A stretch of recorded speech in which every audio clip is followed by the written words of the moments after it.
네, YTN 라디오 생생경제 함께하고 계십니다. 소비자와 기업, 중소기업과 대기업이 함께 성장하는 시장을 만듭니다. 공정경제 이야기. 자, 오늘은 공정거래위원회 김정기 공정위 시장감시국장 전화 연결하도록 하겠습니다. 국장님 안녕하십니까? 네, 안녕하세요. 네, 지난 1월 6일에 공정위에서 이 온라인 플랫폼 사업자의 경쟁 제한 행위 예방하기 위한 심사 지침을 마련하고 행정 예고를 했습니다. 요즘 워낙 이 온라인 플랫폼에 대한 관심이나 논의가 정말 뜨거운데, 자, 먼저 온라인 플랫폼이 정확히 무엇인지 핵심적인 내용부터 좀 설명을 해주시죠. 네, 온라인 플랫폼은 온라인 시장에서 소비자와 공급자를 연결해주고 편익을 제공하는 등 그 새로운 가치를 만들어내는 일종의 시스템이라고 보시면 되겠습니다. 이미 잘 알고 계시는 것처럼 앱 개발자들과 소비자들을 연결시켜주는 앱마켓이 있는데 대표적으로 구글이나 애플이 플랫폼 사업자고요. 네. 집에 가려는 손님이나 근방의 그 택시 기사님들을 연결하는 카카오티도 우리 생활과 밀접한 관련이 있는 대표적인 플랫폼 사업자라고 하겠습니다. 이때 이제 중요한 거는 연결되어 있는 사람이 많으면 많을수록 플랫폼의 가치가 올라간다는 점입니다. 네. 그래서 똑같은 서비스를 제공하는 플랫폼도 10명이 연결되어 있을 때와 1000만 명이 연결되어 있을 때 그 가치는 천지 차이가 납니다. 소비자들은 이용자가 많은 플랫폼을 선호하는데 그 이유가 아무래도 더 많은 선택지와 가치를 누릴 수 있기 때문입니다. 네. 그러다 보면은 이미 이제 이용자가 많은 플랫폼은 점점 더 이용자가 많아지고 반면에 이용자가 적은 플랫폼은 더욱 적어지는 소위 쏠림 효과가 나타나기 쉽습니다.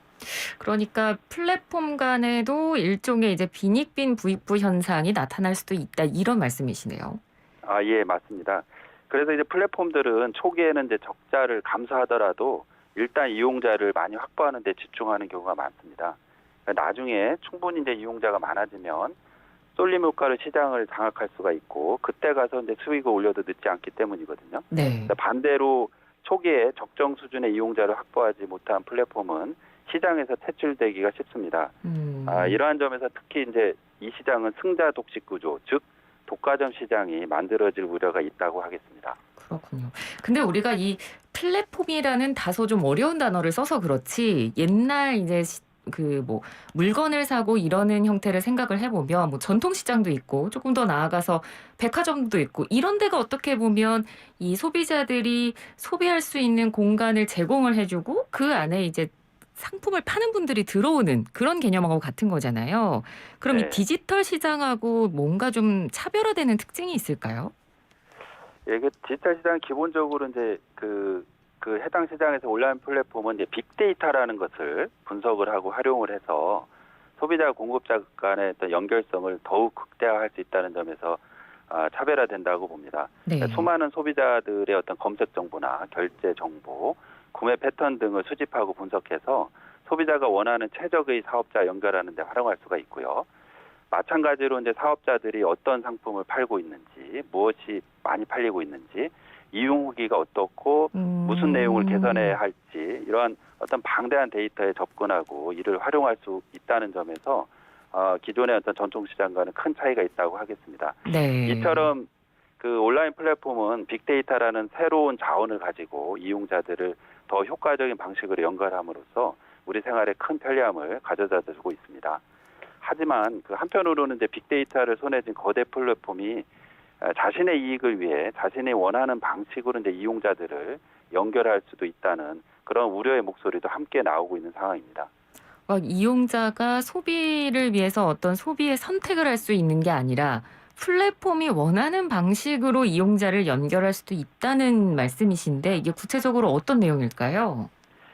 네, 그 예를 들어 말씀드리면 작년 1월에 저희가 이제 네이버가 검색 알고리즘을 조정을 해서 자사 콘텐츠는 상단에, 반면에 경쟁사 콘텐츠는 하단에 노출시킨 행위가 확인이 돼서 저희 공정거래위원회에서 시정 조치한 바 있거든요. 네네. 소비자에게는 이제 노출 기준을 명확히 알리지 않고 자사 이해관계가 있는 콘텐츠를 이제 우선적으로 보여주려고 했던 것이 문제가 되었습니다. 또 다른 사례는 구글이 있는데 국내에 있는 이제 경쟁 앱마켓인 그 원스토어와 거래하지 않고 자신의 앱마켓에만 독점 출시하는 게임을 우대해서 소비자들의 눈에 잘 띄도록 노출시켜 주었다는 문제도 제기된 바 있습니다. 네. 엠마켓 시장에서의 어떤 독점력 유지를 위해서 이와 같은 노출 방식을 이용했다는 취지인데요. 이 부분에 대해서는 현재 조사를 완료하고 법 위반 여부를 확정하기 위한 심의를 앞두고 있습니다. 네. 온라인 플랫폼이 앞으로 뭐 계속해서 발전하고 성장하고 확대가 되는 만큼 말씀해 주신 이런 독과점이라든지 경쟁 제한 문제는 계속해서 발생할 수밖에 없을 텐데 그래서 최근에 공정위에서 이런 문제에 대응하기 위해서 가이드라인을 마련을 했다고 들었거든요. 어떤 내용입니까? 예, 지난 1월 6일에 저희 온라인 플랫폼 사업자의 시장 지배적 지위 남용, 즉 이제 독점력 남용 행위에 대한 심사 지침을 마련해서 행정 예고를 했습니다. 네. 이 해당 심사 지침은 이제 20년 5월부터 굉장히 오랜 시간 동안 민간 합동 TF를 운영을 해서 그리고 전문가 연구 교육이나 해외 동향 분석 등을 거쳐서 저희가 마련을 한 것이고요. 심사 지침에는 이제 지금까지 제가 말씀드린 그런 내용들이 모두 포함되어 있는데요. 온라인 플랫폼의 핵심적인 특징이 무엇인지, 어떻게 이 시장에서 쏠림 효과가 나타나는지, 이와 같은 어떤 효과가 시장의 독점화에는 어떻게 영향을 주는지 이런 부분도 보여주고 있고요. 네. 그리고 데이터가 왜 중요하고 또 특정 플랫폼으로 데이터가 집중될 경우에 시장이 독점화될 우려는 없는지 등을 이제 사례를 통해서 제시를 하고 있습니다.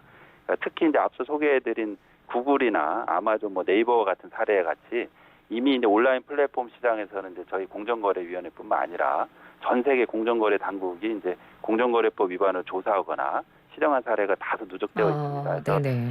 이러한 사례들을 토대로 해서 가이드라인에 다양한 예시를 담았고요. 동일한 법 위반 행위가 재발되지 않도록 예방하는 취지에서 마련을 하였습니다. 예.